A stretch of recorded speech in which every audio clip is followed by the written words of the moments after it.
धम्म प्रभात। बहुत बहुत साधुवाद। कल्याण हो, मंगल हो, दीर्घायु हो, सदा सुखी हो। आज हम संगत करेंगे कि हमको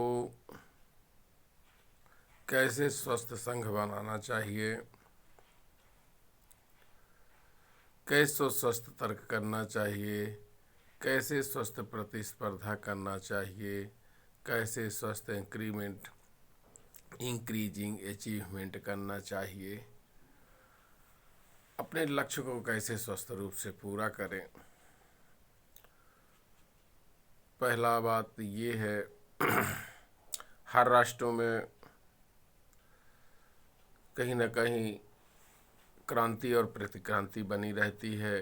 कहीं श्वेत अश्वेत की क्रांति है, तो कहीं मूर्ख पढ़े लिखे की क्रांति है, कहीं ढोंगी और पाखंडियों की क्रांति है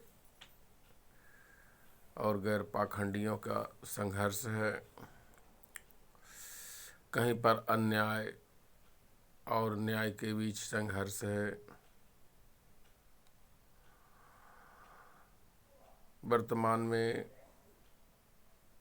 टेक्नोलॉजी और साइंस ने पर्याप्त प्रगति की है और इतनी प्रगति की है कि आप बहुत सारी सुविधाओं का उपभोग, उपयोग और लाभ ले रहे हैं।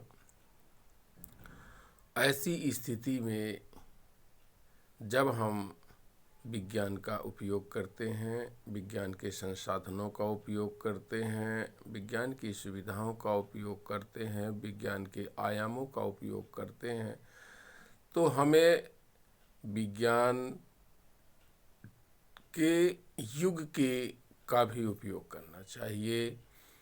हम मानते हैं कि हमारी परवरिश उस अवैज्ञानिक समय में हुई है, अवैज्ञानिक समय में हुई है, लेकिन आज हम वैज्ञानिक समय पसंद करते हैं और वैज्ञानिक समय में है तो हमारी सोच भी वैज्ञानिक की तरह होना चाहिए।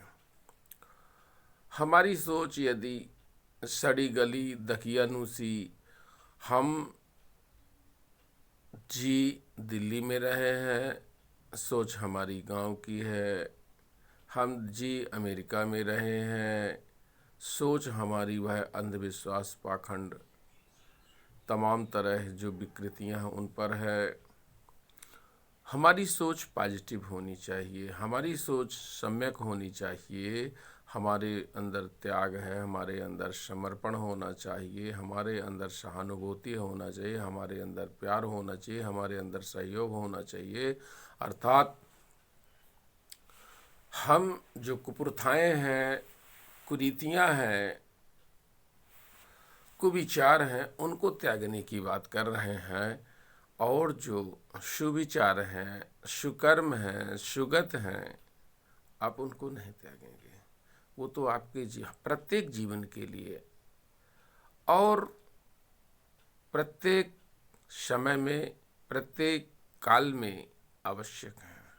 आप उनका हमेशा उपयोग करेंगे।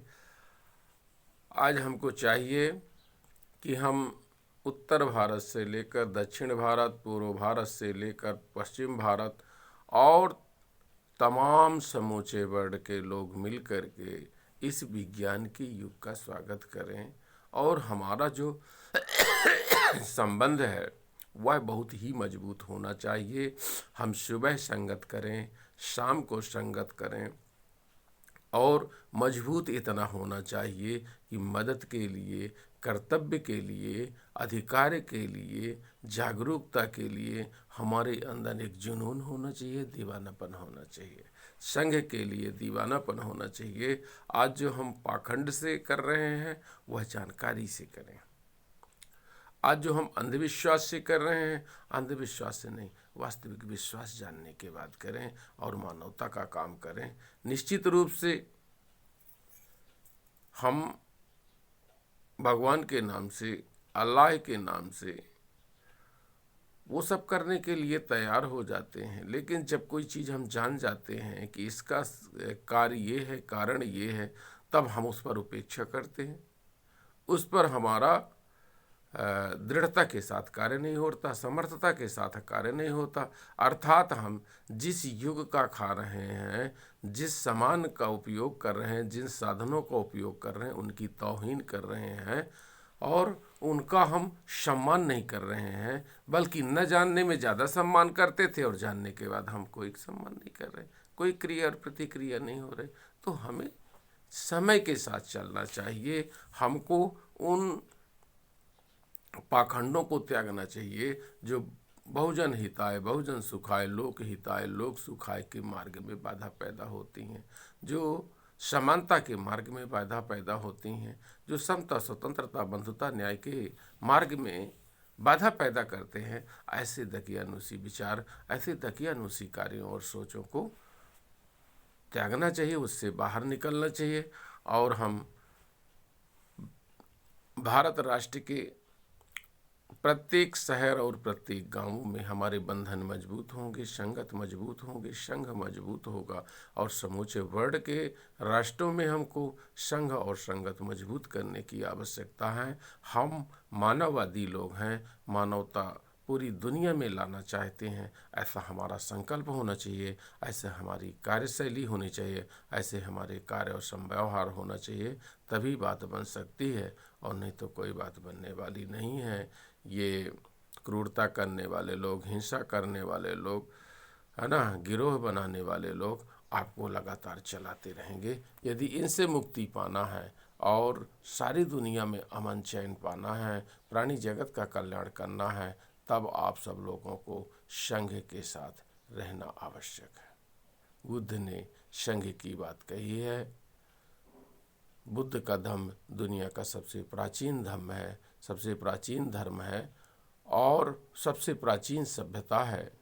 उसको आप जानते हैं, मानते हैं, तो निश्चित रूप से जिन लोगों ने मुलम्मा ओढ़ करके आपको गुमराह करके धोखे में रखा है, उससे बाहर आने की आवश्यकता है। बहुत बहुत साधुवाद। कल्याण हो, मंगल हो, दीर्घायु हो, सदा सुखी हो।